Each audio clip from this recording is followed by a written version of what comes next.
ఎన్ని సంవత్సరాల నుంచి కాంపిటేటివ్ ఎగ్జామ్‌కి ప్రిపేర్ మేము అవుతున్నారు? కాంపిటేటివ్ ఎగ్జామ్స్‌కు గత 5 సంవత్సరాల నుంచి ప్రిపేర్ అయితున్నామండి. ఎప్పుడో 2016లో వచ్చిన గ్రూప్ 2 అప్పుడు మిస్ అయింది. అప్పటినుంచి మేము కంటిన్యూ ఏందంటే కేవలం గ్రూప్ 2, గ్రూప్ 3, గ్రూప్ 1 గురించే చదువుతున్నాం. అయితే ప్రభుత్వం ఏం చేసిందంటే గ్రూప్ 1లో పోస్టులు పెంచింది. మా ప్రధాన డిమాండ్ ఏందంటే గ్రూప్ 2, గ్రూప్ 3లో కూడా పోస్టులు పెంచి, గ్రూప్ 2 ఆగస్ట్‌లో ఉన్నదాన్ని డిసెంబర్‌లో పెట్టి పోస్టులు పెంచి, డిసెంబర్‌లో పెడితే బావుంటదని ప్రతి ఒక్క గ్రూప్స్ ఆస్పిరెంట్ ప్రతి ఒక్కడు ఇదే కోరుకుంటుండు. అందుకే ఈరోజు టీఎస్‌పీఎస్సీ ముట్టడికి కూడా ప్రధాన కారణం అదే. ప్రతి ఒక్క ఊర్లో ఏందంటే విలేజ్‌లలో ఏందంటే అన్న ఒక కానిస్టేబుల్ ఉద్యోగం గాని, ఒక హోమ్ గార్డ్ ఉద్యోగం వచ్చినా సరే అన్న, దాన్ని ఏదో పెద్ద అంటే ఎంతో గొప్పోడయిండు నా కొడుకు అని అనుకుంటారన్న. అలాంటిది మేము గ్రూప్స్ చదువుతున్నాం అన్న. గ్రూప్స్ చదువుతున్నాం అంటే అదొక ఆఫీసర్ లెవెల్ జాబ్ అన్న. అంటే ఎంత అలా ఎన్ని ఆశలు పెట్టుకొని ఉంటారు. ఇక్కడ పేపర్ లీకులు చేసి, అది చేసి మాకు మానసికంగా వీక్‌నెస్ చేసి, ఇక్కడ ప్రభుత్వం మాతోటి చాలా ఆడుకుంటుందన్న. అంటే అలా ఆడుకుంటుందనే మేము టీఆర్ఎస్ ప్రభుత్వాన్ని దించి కాంగ్రెస్ ప్రభుత్వాన్ని తీసుకొనొస్తే కాంగ్రెస్ ప్రభుత్వం కూడా మాకు న్యాయం చేస్తలేదు. తెలంగాణ వస్తే ఇంటికో జాబు వస్తుందన్నారు. మరి వచ్చి 10 ఏళ్ళు అవుతున్నది. ఎక్కడొచ్చిందన్న? వాళ్ళ ఇంటికే వచ్చింది. కేసీఆర్ కుటుంబానికి వచ్చింది. ఇంటికో ఉద్యోగం అంటే కేసీఆర్ కుటుంబానికి ఉద్యోగం వచ్చింది. మాకు ఉద్యోగాలు రావాలని మేము కాంగ్రెస్ ప్రభుత్వం తెచ్చుకున్నాం. కానీ కాంగ్రెస్ ప్రభుత్వంలో కూడా మాకు ఉద్యోగం సరే వస్తలేదు. మీరిప్పుడు నిరుద్యోగులుగా ఉండడానికి కారణం ఏంటి? ముఖ్య కారణం ఏంటి? ముఖ్య కారణం అంటే ప్రభుత్వం ఏందంటే ఎగ్జామ్ సరైన పద్ధతిలో నిర్వహిస్తలేదు. మేము ఇప్పుడు ప్రధానంగా ఏందంటే అన్న మాకు కావాల్సింది జాబ్ క్యాలెండర్ కాదు.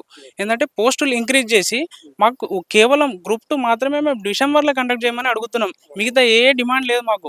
గ్రూప్ 2, గ్రూప్ 3 పోస్టులు పెంచాలా. గ్రూప్ 2ను డిసెంబర్‌లో కండక్ట్ చేపియాలి. పాత గవర్నమెంట్ జాబ్స్ ఇవ్వడంలో ఫెయిల్ అయింది 100 అన్నారు. మరి ఈ గవర్నమెంట్ పనితీరు ఎలా ఉంది? 100% పాత గవర్నమెంట్ ఫెయిల్ అయిందనే కేసీఆర్ ప్రభుత్వం మొత్తం ఫెయిల్ అయింది. పేపర్ లీకులు చేసింది.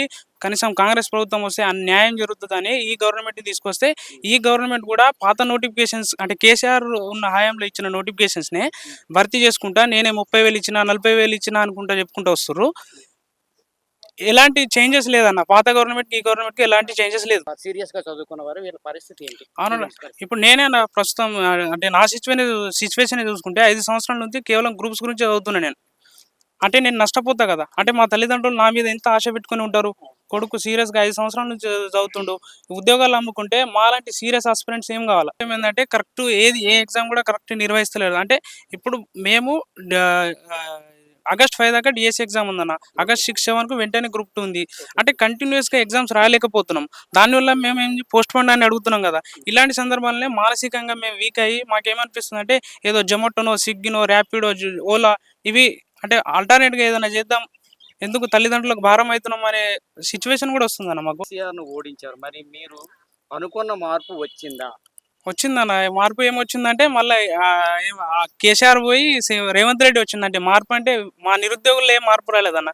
కేసీఆర్ పోయి రేవంత్ రెడ్డి వచ్చి కాకుండా దీనిపైన ప్రభుత్వం ఖచ్చితంగా సీరియస్‌గా తీసుకోవాలని మేము డిమాండ్ చేస్తున్నాం.